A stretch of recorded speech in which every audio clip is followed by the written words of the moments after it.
এই পৃথিবীতে আমরা যাদের সাথে দেখা করি সবাই কি কেবল কাকতালীয়, নাকি এর পিছনে লুকিয়ে আছে কোনো অজানা গল্প, কোনো পূর্বজন্মের সম্পর্ক?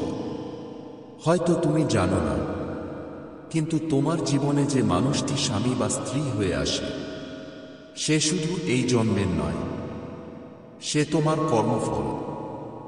আজকের এই গল্পে আমরা জানব কিভাবে এক মেয়ে তার অটুট বিশ্বাস আর ভক্তির মাধ্যমে নিজের কর্মফলের স্বামীকে খুঁজে পেল। হে লর্ড শিবা, তোমার আশীর্বাদে শুরু করছি এই গল্প। একটা ছোট্ট গ্রাম, চারদিকে তালগাছ, নারকেল গাছ আর পাখির কিচিরমিচির শব্দে ভরা। ভোর হলেই মন্দিরের ঘণ্টা বেজে উঠত, সেই শব্দেই ঘুম ভাঙত গ্রামের মানুষের। আর সেই গ্রামের এক কোণে, কাঁচা রাস্তার পাশে মাটির ঘরে থাকত এক মেয়ে, পিঙ্কি। পিঙ্কি ছোটবেলা থেকেই একটু আলাদা ছিল। তার চোখে ছিল এক অদ্ভুত শান্তি। অন্য বাচ্চারা যখন খেলাধুলায় মেতে থাকত, পিঙ্কি তখন চুপচাপ বসে থাকত মন্দিরের সিঁড়িতে। সে ভগবানের দিকে তাকিয়ে থাকত, যেন কারো অপেক্ষায় আছে। তার মা প্রায়ই তাকে বলতেন, মেয়ে, জীবনে যাকে তুমি স্বামী হিসেবে পাবে, সে কিন্তু হঠাৎ করে আসবে না। সে তোমার পূর্বজন্মের কোনো অসমাপ্ত গল্প। এই কথা পিঙ্কির মনে এত গভীরভাবে গেঁথে গিয়েছিল যে সে বিশ্বাস করতে শুরু করল, এই পৃথিবীতে কোনো সম্পর্কই আকস্মিক নয়, সবই কর্মফল। দিন যেতে লাগল, পিঙ্কি বড় হতে লাগল। তার সৌন্দর্য শুধু তার মুখে নয়, তার আচরণে, তার কথায়, তার ভক্তিতে ফুটে উঠত। কিন্তু অদ্ভুতভাবে তার জীবনে কোনো সম্পর্ক আসছিল না। গ্রামের মানুষ ফিসফিস করতে শুরু করল, এত ভক্তি করলে সংসার হয় না, তার কপালে বিয়ে নেই।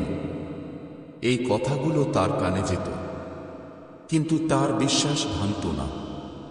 প্রতিদিন ভোরে সূর্য ওঠার আগেই পিঙ্কি উঠে পড়ত, নদীর ঘাটে যেত, ঠান্ডা জলে স্নান করত, তারপর সাদা শাড়ি পরে ভেজা চুল নিয়ে মন্দিরে যেত।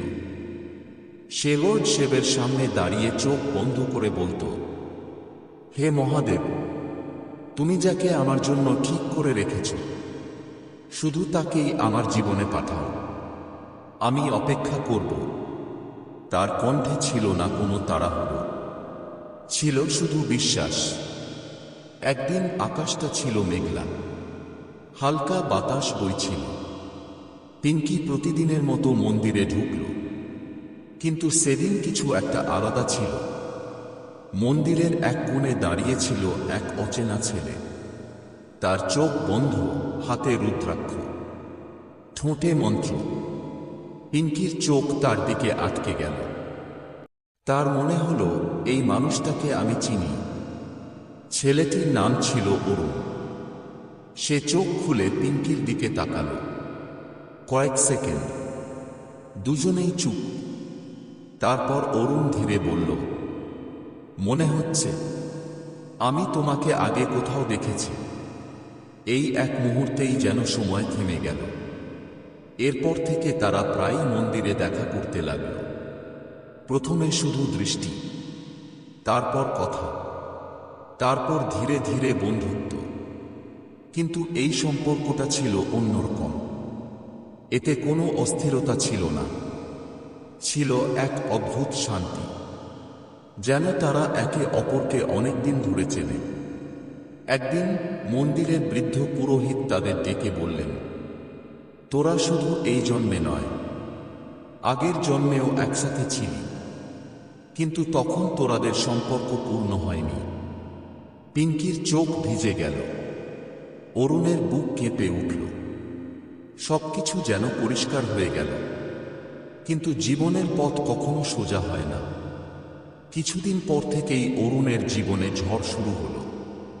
তার ব্যবসা হঠাৎ করে ভেঙে পড়ল। ঘরে অশান্তি, টাকার অভাব, বন্ধুরা দূরে সরে গেল। পিঙ্কির পরিবার ভয় পেয়ে গেল। তারা বলল, এই ছেলেকে বিয়ে করলে তোর জীবন অন্ধকার হয়ে যাবে। কিন্তু পিঙ্কি শান্ত গলায় বলল, যদি এটা আমার কর্মফল হয় তাহলে আমি পালাবো না। এই কথার মধ্যে ছিল এক অদ্ভুত শক্তি। সেই দিন থেকে পিঙ্কির জীবনও বদলে গেল। সে শুধু ভালোবাসেনি, সে লড়াই করেছে, বিশ্বাস নিয়ে দাঁড়িয়ে থেকেছে। প্রতিদিন রাতে সবাই ঘুমিয়ে পড়ার পর সে আকাশের দিকে তাকিয়ে বলতো, হে মহাদেব, তুমি যদি আমাদের এক করে থাকো তাহলে আমায় শক্তি দাও। তার চোখে জল থাকত, কিন্তু তার বিশ্বাস কখনো নড়েনি। ধীরে ধীরে, খুব ধীরে সবকিছু বদলাতে শুরু করল। অরুণ আবার উঠে দাঁড়াল, তার জীবনে আলো ফিরে এলো। যে মানুষটা একসময় সব হারিয়েছিল সে আবার নিজের জায়গা ফিরে পেল। গ্রামের মানুষ অবাক হয়ে গেল। অবশেষে সেই দিন এলো।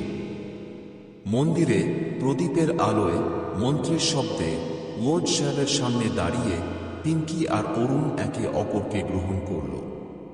সেই মুহূর্তে পিঙ্কির মনে হল, এই মুহূর্তটা শুধু এই জন্মের নয়, এটা বহু জন্মের অপেক্ষার ফল। বিয়ের পর একদিন অরুণ তাকে জিজ্ঞেস করল, তুমি কখনো ভয় পাওনি? পিঙ্কি মৃদু হেসে বলল, না, কারণ আমি জানতাম তুমি আমার জীবনে হঠাৎ করে আসোনি। তুমি ছিলে, আছো আর থাকবে। সময় চলতে লাগল, তাদের ভালোবাসা আরো গভীর হল। গ্রামের মানুষ তাদের উদাহরণ হিসেবে দেখতে লাগল। কেউ যদি কষ্ট পেত তারা বলতো, বিশ্বাস রাখো, সত্যিকারের সম্পর্ক কখনো হারায় না। আর সেই ছোট্ট গ্রামের মন্দিরে আজও কেউ যদি ভুলে যায়, শুনতে পাবে, হে মহাদেব, যাকে তুমি আমার জন্য রেখেছ তাকেই আমার জীবনে পাঠাও। কারণ এই পৃথিবীতে কিছু সম্পর্ক আছে যা শুধু এই জন্মের নয়, যা কর্মফল, যা জন্ম জন্মান্তরের বন্ধন। তাই মনে রেখো, জীবনে যে মানুষটি তোমার পাশে থাকে সে কেবল ভাগ্য নয়, সে তোমার কর্মফল। ভালোবাসা যদি সত্যি হয় তাহলে তা কখনো হারায় না। সময়, জন্ম আর পরিস্থিতি পেরিয়ে তা আবার ফিরে আসে। লর্ড শিবা সবসময় সঠিক মানুষকে সঠিক সময়ে আমাদের জীবনে পাঠান। যদি তুমি বিশ্বাস করো তাহলে কমেন্টে লিখো, হার হার মহাদেব। আর এই গল্পটি ভালো লাগলে লাইক, শেয়ার, সাবস্ক্রাইব করতে ভুলো না। হর হর মহাদেব।